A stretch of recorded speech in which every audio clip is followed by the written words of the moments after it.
Hey, welcome everybody to BUS 440, our Human Resource Management course. My name is Dr. Kurt Takamine, and I will be facilitating this course with you over the next 8 weeks.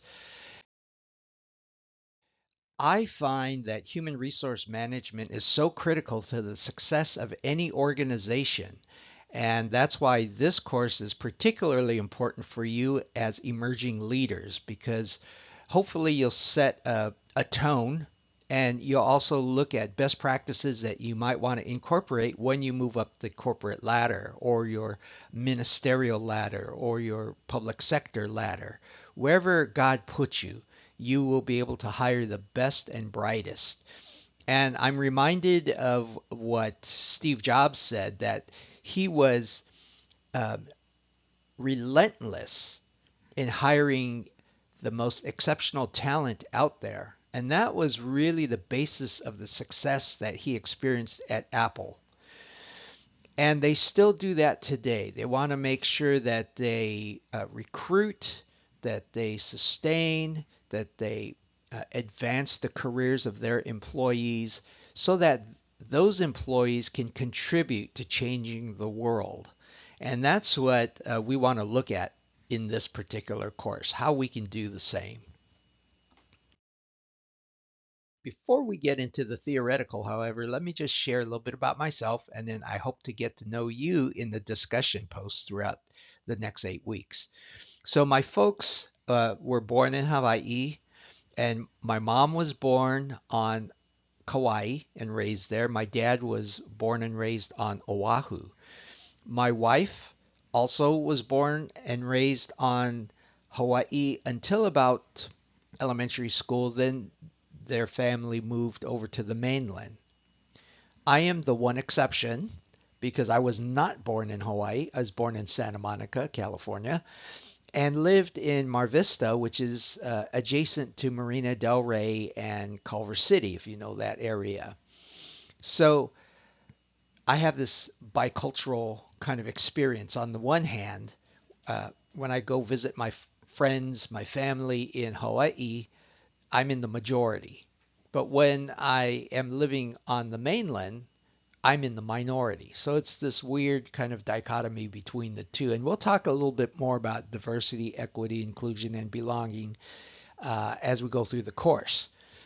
But let me shift now to my academic experience. I have two bachelor's degrees, two master's degrees, and two doctorates. The doctorates, one is from Pepperdine, and it is a doctorate in organizational leadership. The second doctorate from Azusa Pacific University is in higher ed administration. The thing that those two degrees have in common is that they both focus on leadership, leadership effectiveness, strategic planning, those kind of issues within the organization. We'll talk about that as the weeks go on. Also have been an academic dean for Chapman University, and I was the dean of the Business and Professional Studies program, which not only included organizational leadership, but also human resources, um, IT, and other different disciplines.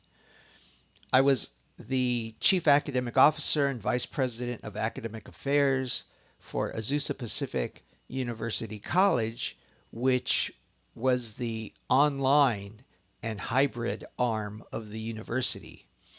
And so, before we leave my personal background, I'd like to talk just briefly about my ministry experience. So, I was an associate pastor in the Nazarene denomination, and my affiliations are with Foursquare, Assemblies of God, Calvary Chapel, Hope Chapel, um, those type of charismatic and Pentecostal churches. So hope we can share about those kind of things and how God will use you to move the organizations forward. So I have three goals for this course.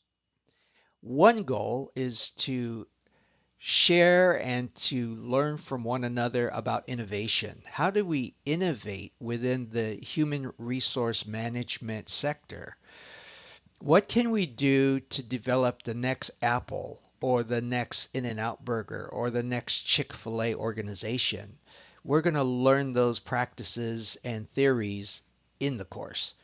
Another thing that I would hope that you would use as a takeaway from this course is to be able to look at how you can be used by God to influence his kingdom. And thinking about Jesus and how he invested in his 12 disciples, how can we invest in our people? How can we invest in our team members, in our leaders, and change the world just as Jesus and his 12 disciples did? And finally, we will also look at the best practices that are used for HRM in the area of analysis. So we'll be exploring and using a SWOT analysis. Um, we'll also be looking at SMART goals so we can very specifically attain the goals that we have set for the organization. So we'll look at that as part of our assignment package. But you may be asking yourself, how am I going to be graded? And one way that you'll be graded is in the area of critical analysis. When you, excuse me, write a paper or when you put a discussion post out there, do the research, do the background, see yourself as an expert in human resource management. Other people, other students have told me they like to see themselves as the consultant.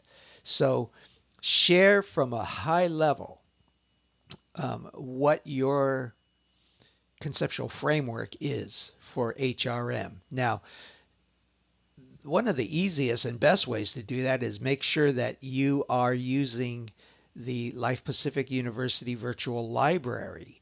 Go to the academic resources that are available. Make sure you're looking at peer-reviewed scholastic journal articles as well as some books. But the peer-reviewed articles will help you a great deal to formulate your thoughts and create an HRM philosophy. Another way that you'll be evaluated is through your writing, and that we use the APA 7th edition style manual. It not only helps you to cite and reference properly, but it also helps you to organize your thinking using headings, using transitional phrases. So make sure you use that as kind of your writing Bible. That is what we as social scientists use to guide us and to direct us in our thinking. You also want to address the assignment prompts. So you don't have to write a great deal, but do focus on what the assignment is asking. We don't want you to write a treatise, a thesis, or a dissertation. Just address those prompts succinctly and accurately, and you'll be fine. And finally, in your discussion posts, as I mentioned earlier, make sure that you don't just throw it together at the last minute, but go ahead, take some time, ruminate over what you're thinking, and then write and edit your discussion posts so that it's almost like a blog. It's very, uh, I guess, substantiated by the articles that you read. You also want to make sure that you cite properly. So it's like a miniaturized paper, really. So don't only wait until the last minute to write these things. Think about it, pray about it, and then move forward on it. I think that's good for now. I just wanted to give you a quick overview of the course, share who I am, and I'll look forward to getting to know you. So thanks for listening and thanks for your attention. Bye now. God bless.